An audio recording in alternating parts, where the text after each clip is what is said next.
So about a week ago, I made a video unfortunately saying that I got bored of my playlist because I only listened to rap and I decided to listen to some rock.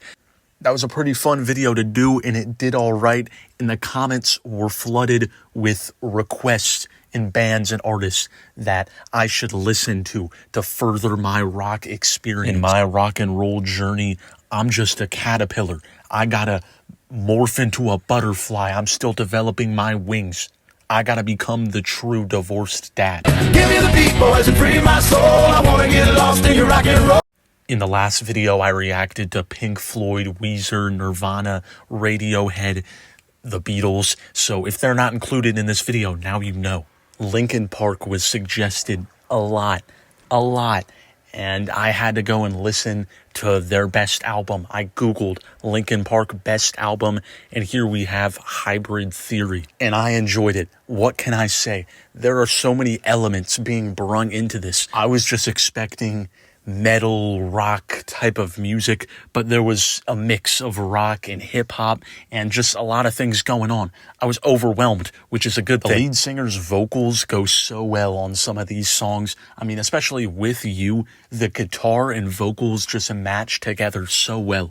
I was already familiar with how good Numb was just because of the mashup between Encore and Numb. Yeah, Jay-Z and Linkin Park, they go well together, but I never really listened to the song in its entirety, and it's a great song. It's peak. The authenticity really shines in this song.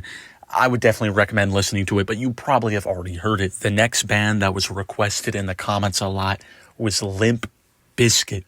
I don't know how to pronounce it right. Is it like, I know it's spelled Bizkit, but like, I'm not going to say that. I'm just going to say Limp Bizkit, like, you know, a biscuit from Popeyes. I've heard of Limp Bizkit a lot.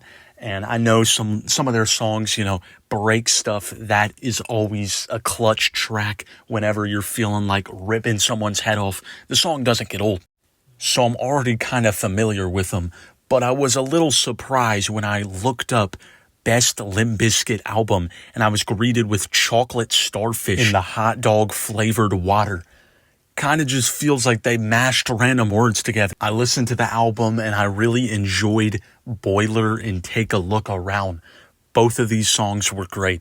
Most of the album was kind of in your face and just overall fun, but Boiler was kind of a more raw and emotional track. On the comments of the music video of Rollin', I saw people mentioning how this was the Undertaker's walkout song at one point.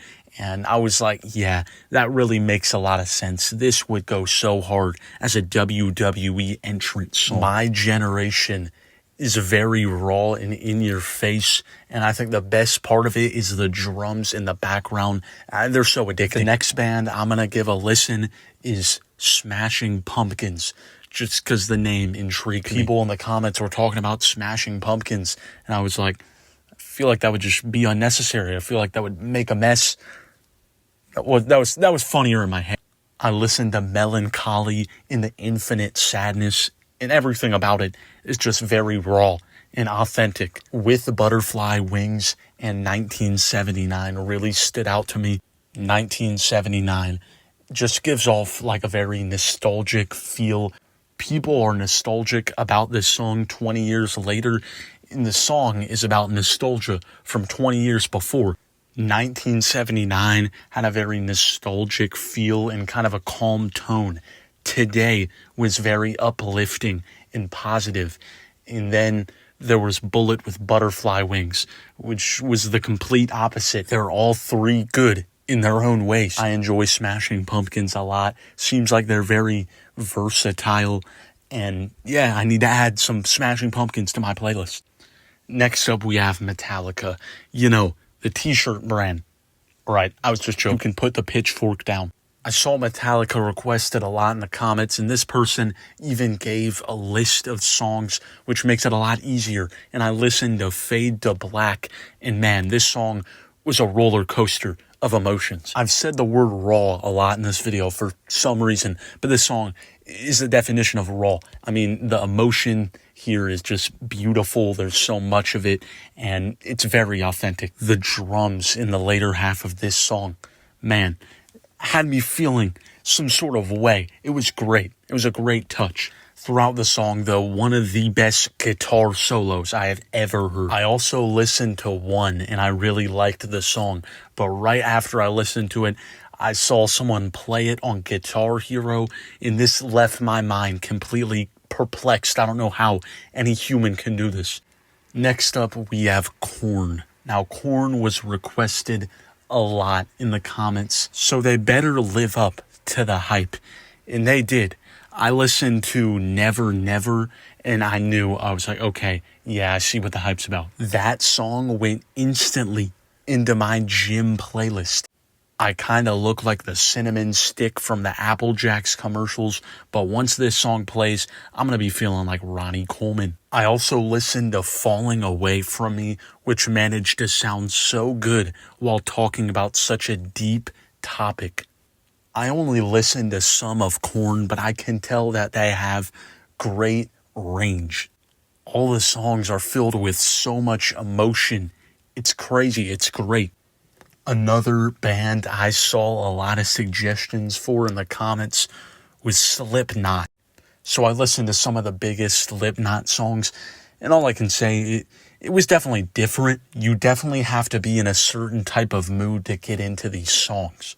Psychosocial was great, and then Solway Firth was insane. It was a complete roller coaster ride of adrenaline, pretty much only adrenaline. There would always be that kid in school who would hold the pencil with the palm of their hand. They probably listened to Slipknot. Everything about it is so creative and different, and I can respect that. I can respect it being creative and different. Another band that was suggested a lot was Gorillaz. And I've already heard some Gorillaz, but I listened to Gorillaz a little more. And all I can say is that all their songs are so catchy. And some of them have pretty deep meanings, yet they're still catchy. Feel Good Inc. and Clint Eastwood are obviously classics. And then I had to listen to November Has Came because, an MF Doom feature, I would never pass up on it, and MF Doom did deliver.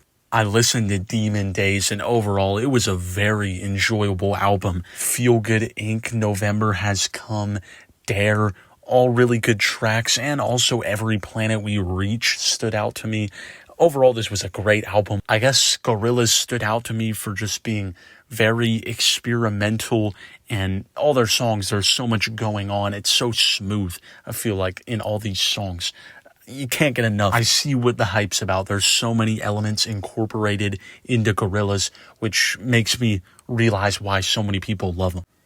Also, I'd like to put this out. I talked about them in the last video. Radiohead. I listened to OK Computer, and there were a lot of people telling me to listen to In Rainbows and Kid A, and I did just that. In Rainbows really stood out to me because I just love the electric sound to it. Also, Weird Fishes really stood out as a good track on this album. It's oddly comforting. It is weirdly comforting. It's a great song. The bass kicking in at the end, it's great. The progression in this song is awesome. Listening to Kid A and In Rainbows really made me understand why so many people hype up Radiohead. Now I know. So there it was, folks. Me expanding my horizons just a little bit more. This was a fun video to do. I usually don't do similar videos like this back to back, but I figured we'd give the people what they wanted and do a part 2. Anyways, thanks for tuning in. Like and subscribe, and I'm going to start a band with my dog. I'm going to credit my dog for all the songs that I write. Anyways, I'll quit yapping. Thanks for tuning in. Love you. Adios.